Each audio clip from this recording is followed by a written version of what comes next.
Welcome to IG media. So మనం ఆరోగ్యంగా ఉండాలంటే ఒంటికి కావాల్సినంత ఫైబర్ తీసుకోవాలని చెప్తూ ఉంటారు. మరి ఫైబర్ రిచ్ ఫుడ్స్ అంటే ఏంటి, వివరాలు తెలుసుకుందాం. ఈరోజు మనతో పాటు ఉన్నారు ప్రముఖ vegetable therapist and sun spiritual society founder Vikramaditya Guruji గారు. గురుగారు నమస్కారం అండి. సూర్యోస్మితల్లి. గురూజీ, కాన్స్టిపేషన్ ఇలాంటి ఇష్యూస్ ఉన్నప్పుడు లేదా రకరకాలుగా అనారోగ్య సమస్యలు వస్తూ ఉన్నాయన్నప్పుడు ఫైబర్ తీసుకుంటున్నారా అని అడుగుతారు. ఫైబర్ అనేది ఎంత అవసరము, ఎంత తీసుకోవాలి, ఏ ఆహారాల్లో ఇది ఉంటుంది? ప్రధానంగా ఇప్పుడున్నటువంటి పరిస్థితులలో అందరికీ కూడా కాన్స్టిపేషన్, గట్ హెల్త్ బాగోకపోవడం వల్ల, కాన్స్టిపేషన్ వల్ల చాలా ఇబ్బందులు పడుతూ ఉన్నారు అందరికీ కూడా. అంటే ఇప్పుడంతా కూడా దీన్ని ఏంటంటారు, processed food, junk foods, processed food, refiners ఇవి ఎక్కువగా వాడడం వల్ల మనం వాటిని కోల్పోతున్నాం. మీకు చూడండి, మనకి వేరుశనగ నూనె కోల్డ్ ప్రెస్లో తీసుకున్నప్పుడు అంత ఎక్కువ రిఫైనర్ కాదు అది.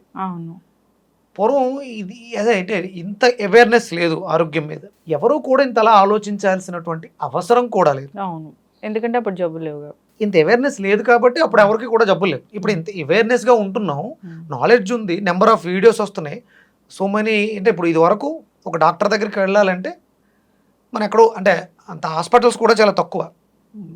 ఆ తక్కువ సమయంలో పోనీ డాక్టర్ల దగ్గర ఎక్కువ పేషెంట్లు ఉన్నారంటే అప్పుడు కూడా తక్కువ పేషెంట్లు.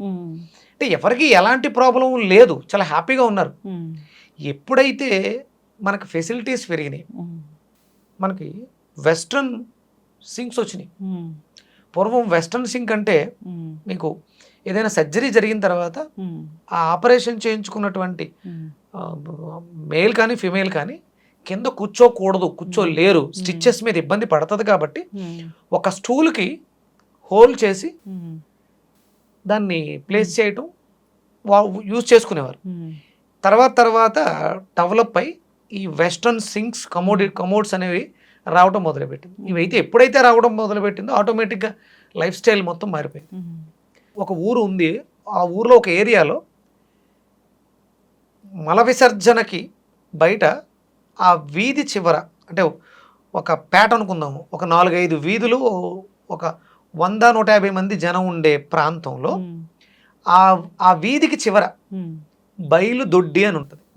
చుట్టూ గోడలు కట్టి లోపలికి వెళ్ళడానికి ప్లేస్ ఉంటుంది. అక్కడ లోపల చిన్న చిన్న పార్టిషన్స్ ఉంటాయి. 2 ఇటుకలు మాత్రమే ఉండేవి పూర్వం, ఇప్పుడు కాదు. అంటే మల విసర్జన ఇళ్లలో ఉండేది కాదు, బాత్రూమ్స్ అనేవి, ల్యాబరేటరీలు అనేవి ఇంట్లో ఉండేవి కాదు. ఎందుకంటే ఉన్న ప్లేస్నే వాళ్ళు నివాసయోగ్యంగా కట్టుకోవడానికి అలా చేసేవారు. ఇప్పుడు బెడ్రూమ్కి అటాచ్డ్ ఉంటుంది బాత్రూమ్, మీరు చూసే ఉండొచ్చు. అంటే దీంట్లో మనం అభివృద్ధి చెందాం. ఏది అంత దూరం ఇబ్బందికరమైనటువంటి పరిస్థితి, అర్ధరాత్రో అపరాత్రో మోషన్ వస్తే చీకట్లో అంత దూరం వెళితే ఇబ్బంది అవుతుంది. అక్కడ పాములు తిరుగుతాయి, ఓపెన్ ప్లేసు, క్రిమికీటకాలు ఉంటాయి. దాంట్లోంచి అభివృద్ధి చెంది ల్యాబరేటరీ అనేది మన ఇంటి దాకా వచ్చింది. మీకు ఐడియా ఉందా? పూర్వం రోజుల్లో ఈ జిహెచ్ఎంసి వాళ్ళు ఒక తట్ట పట్టుకుని వాళ్ళు ఇచ్చి ఇంటింటికి వచ్చి దాన్ని తీసుకుని వెళ్ళేవారు. అంటే ఊరి చివర బయలుదొడ్డి దగ్గర నుంచి అది ఇంటికి వచ్చింది. అంటే దానికి ఒక నుయ్యి తవ్వడం, నూతులోకి వెళ్ళడం, మరుగుదు దొడ్డి, పారు నుయ్య లేని స్థితిలో ఒక చిన్న సందులా ఏర్పాటు చేసుకుని దానికి ఒక దడి కట్టి, సేమ్ అదే బయలుదొడ్డిలో ఏదైతే ఇటుకలు ఉండేవో అదే ఇళ్లలో పెట్టుకుంటే వాళ్ళు వచ్చి తీసుకెళ్ళేవారు దాన్ని, ఆ వేస్ట్ని. అక్కడి నుంచి మనం అవసరం లేకుండా మనం ఇక్కడ దాకా వచ్చాం, కానీ దీంట్లో డెవలప్ అయ్యాం. కానీ నువ్వు 100% హ్యాపీగా మల విసర్జన చేయగలుగుతున్నావా? లేదు కదా. అంటే ఏమైంది, మనం ఏం కోల్పోయాం? మన వ్యవస్థని మనం పాడు చేసుకున్నాం. ఇప్పుడు మీరు నన్ను అడిగారు ఫైబర్ రిచ్ ఫుడ్స్ ఎందుకు కావాలి. ఫైబర్ రిచ్ ఇది హ్యాపీగా ఉండడానికి, మల విసర్జన అనేది హ్యాపీగా జరగడానికి. ఇది ఎంతో కష్టతరమైనటువంటి పరిస్థితుల నుంచి దాన్ని మనం మెరుగుపరుచుకోగలిగాం. కానీ మనం తీసుకునే ఆహారాల్లో అది ఎక్కడుంది, ఆ ప్రాసెస్లో మనం సఫిషియెంట్గా హ్యాపీగా ఎక్కడ విసర్జించగలుగుతున్నాం? ఇవి రెండు కూడా ప్రధానం. మీరు ఎంత ఫైబర్ ఫుడ్ తీసుకున్నా మీ ఇంట్లో వెస్ట్రన్ సింక్ ఉంటే పూర్తిగా మల విసర్జన జరగట్లేదు, దాంట్లో మార్పు రావాలి. అలాగే మనం తీసుకునే ఫుడ్స్లో కూడా ఫైబర్ చాలా బాగుండాలి. మనకి తెల్లటి పాలిష్ రైస్ కావాలి, అన్నీ కూడా పాలిష్గా ఉండాలి. మ్యాక్సిమం మనం చేసే పెద్ద పొరపాట్లలో ఫ్రూట్స్ని తీసుకోవటం, ఫైబర్ రిచ్ ఫ్రూట్స్ని తీసుకోవటం మానేసాం. అరటిపళ్ళు దీనికి ప్రధానమైనటువంటి ఫైబర్ రిచ్ ఫుడ్స్. ఎవరు తింటున్నామమ్మా అరటిపళ్ళు? దేవుడికి నివేదనగా పెడతాం, కుళ్ళ పెట్టుకుని పాడేసుకుంటాం. అవును. అరటిపండు తినేవాడు ఆలోచన చాలా అద్భుతంగా ఉంటుంది. అది మైండ్ మీద ప్రభావం చూపిస్తుంది. ఇప్పుడు డాక్టర్లు చెప్తున్నారు, అర్ధరాత్రి మీరు తీసుకున్నటువంటి ఫుడ్ 8కో 9కో అరిగిపోతే 11 to 12, 1 మధ్యలో డొపామైన్ అనే ఒక ఎంజైమ్ రిలీజ్ అవుతుంది. అది మీకు ఆరోగ్యాన్ని ఇస్తుంది. అది అరటిపండును తీసుకోవడం ద్వారా చాలా అద్భుతంగా వస్తుంది. అవసరానికి ఇప్పుడు మీరు నవ్వాలంటే మీకు అద్భుతమైనటువంటి ఆ ఎంజైమ్ రిలీజ్ అవ్వాలి. ఆ ఎంజైమ్స్ లేకపోతే ఆ హాస్య గ్రంథులు ఎలా ఓపెన్ అవుతాయి? ఆనందాన్ని మీరు ఎలా ఆస్వాదించగలుగుతారు? అవి ఫ్రూట్స్లో ఉన్నాయి, అవి అట్టిపళ్ళలో అద్భుతంగా ఉన్నాయి. అలాగే ఎవరికైతే ఈ ఫైబర్ రిచ్ ఫుడ్స్ కావాలి, మల విసర్జనలో ఇబ్బందులు ఉన్నాయి, చర్మ వ్యవస్థ పాడైపోయింది, దొండకాయలు బాగా తీసుకోవాలి. దొండకాయ అట్టిపండుకి దొండకాయకి సంబంధం ఉంది. అంటే ఇది కాంబినేషన్. ఇది లివర్ సిస్టమ్, అది సర్క్యులేటరీ సిస్టమ్. అందరికీ సర్క్యులేషన్ వ్యవస్థలో స్టక్కింగ్ ఉంది. గుండెకి రక్తాన్ని సరఫరా చేసే దగ్గర స్టక్ అవుతుంది. లార్జ్ ఇంటెస్టైన్స్లో మలం స్టక్ అవుతుంది. ఇవి రెండు పెద్ద వేరేం కాదు, రెండు ఒకటే. నీకు వాల్వ్స్ బ్లాక్ అవుతున్నాయి, రక్తంతో గడ్డగడుతున్నాయి అంటే నీకు మలద్వారం కూడా ఇబ్బందిగా ఉంది. ఎప్పుడైతే దీన్ని నువ్వు ఫ్రీ చేసుకోగలవో అప్పుడు అది ఫ్రీ అవుతుంది. అంటే గుండెకి, మల విసర్జనకి, ఫైబర్కి సంబంధం ఉంది. అందుకని మనం పాలిష్ లేని రైస్ తినాలి. తౌడమ్మా ఇప్పుడు మనకు దొరకట్లేదు, తౌడు వాడుకోవడం చాలా మంచి. మా చిన్నప్పుడు తౌడు బిస్కెట్లు వచ్చేవి. నేను ఒక ఇంటర్వ్యూలో మిమ్మల్ని అడిగినప్పుడు మీరు ఈ B12 డెఫిషియన్సీ ఇలాంటివి ఉన్నప్పుడు తౌడు తీసుకోవాలి అని చెప్పారు. తౌడు ఇన్ ద సెన్స్ అదొక ఫైన్ పౌడర్. ఏది లేయర్స్ అంతా వెళ్ళిపోయాక అది బియ్యానికి మధ్యలో ఉన్న ఒక చిన్న సన్న లేయర్.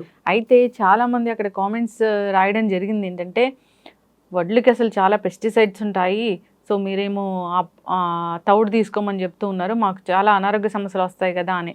అంటే అసలు తౌడు అంటే ఏంటో కూడా తెలియదు. అవును, పైన వచ్చేది ఓకమ్మా, ఓక తర్వాత వస్తుంది చిట్టు అంటారు దాన్ని. చిట్టు తర్వాత వచ్చేది తౌడు. ప్రాసెస్ జరుగుతుంది, 3 ప్రాసెస్లో ఉంటుంది. పైన వడ్డగింజ చాలా టైట్గా ఉంటుంది, లోపలికి ఎలాంటి కెమికల్ వెళ్ళనివ్వదు, విష పదార్థాలు ఏవి కూడా లోపలికి వెళ్ళాలి. దాని తర్వాత వచ్చేది చిట్టు, దాన్ని గేదెలకు వాడతారు చిట్టుగా. దాని తర్వాత వస్తుంది తౌడు.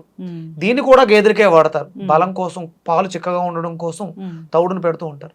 మరి వాటికి జరగని ప్రమాదం మనకెందుకు జరుగుతుంది? తౌడు ఏమైనా పారబోసేస్తున్నారా? టన్నులు.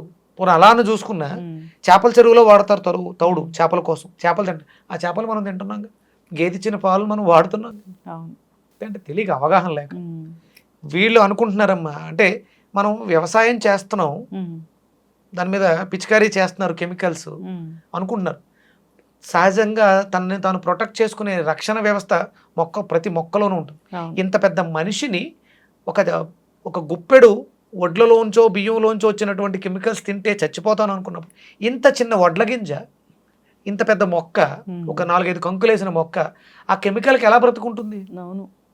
అంటే కెమికల్లో కూడా కల్తీ జరుగుతుంది. కెమికల్స్ కూడా అక్కడ చూడండి మీరు, ఆ పురుగులు కూడా చచ్చిపోవట్లేదు. అంటే కల్తీ అనేది మన వ్యవస్థను పాడు చేస్తుంది. అది కల్తీ, ఈ కెమికల్స్లో కూడా కల్తీ జరగడం వల్ల కెమికల్స్ కూడా సరిగ్గా పనిచేయట్లేదు, రైతులకి చేతికి పంటలు సరిగ్గా రావట్లేదు. అంటే భయపడాల్సిన అవసరం లేదు. తౌడును విరివిగా వాడుకోవడం ద్వారా మంచి ఫైబర్ వస్తుంది. అలాగే అరటిపళ్ళు విరివిగా తినండి. పూర్వం అరటిపళ్ళు బాగా తినేవారు. మీరు ఈ సిమెంట్ పనులు అవి చేసేవాళ్ళు, దోగరలో పనిచేసేవాళ్ళు, అంటే దుమ్ము ఎక్కువ లోపలికి వెళ్తే ఒక అరటిపండు తింటే క్లెన్స్ చేసేస్తుంది, మంచి డిటాక్స్గా ఉపయోగింది. ఫైబర్ కదా, పట్టేసుకుని లాక్కుంటూ వెళ్ళిపోయి విసర్జింప చేసేస్తుంది. అరటిపళ్ళు అవసరం. అలాగే మన ఆలోచన విధానం కూడా బాగాలేదు, టాక్సిన్స్తో పొట్టతో పాటు మెదడు కూడా పాడైపోయింది. పాజిటివ్నెస్ మనలో పెంపొందింపజేస్తుంది అరటిపండు. దాంట్లో అద్భుతమైనటువంటి ఫైబర్ ఉంది. అలాగే తౌడులో ఉంది, గోధుమల్లో కూడా ఉంది. నానబెట్టి గోధుమలు తీసుకోండి, గోధుమ పిండి కాదు, నానబెట్టిన గోధుమల్ని మనం నమలడం ద్వారా కూడా అద్భుతమైనటువంటి ఫైబరు లభిస్తూ ఉంటుంది. దొండకాయల్లో ఉంది, దొండకాయలు తినడం దొండకాయలు జ్యూస్ తాగడం కూడా చాలా బాగా ఉపయోగపడుతుంది. Yes. మీరు కొన్ని సిగ్నేచర్ రెసిపీస్ చెప్తారు గురువుగారు. సో ఈ నానబెట్టిన గోధుమలతోని కొన్ని రకాల రెసిపీస్, ఈ తౌడుతోని కొన్ని రకాల రెసిపీస్, ఇవి ఖచ్చితంగా ఇక్కడ చేద్దామండి. చాలా చక్కటి ఇన్ఫర్మేషన్ గురువుగారు, ధన్యవాదాలు. సూర్యస్మృతి.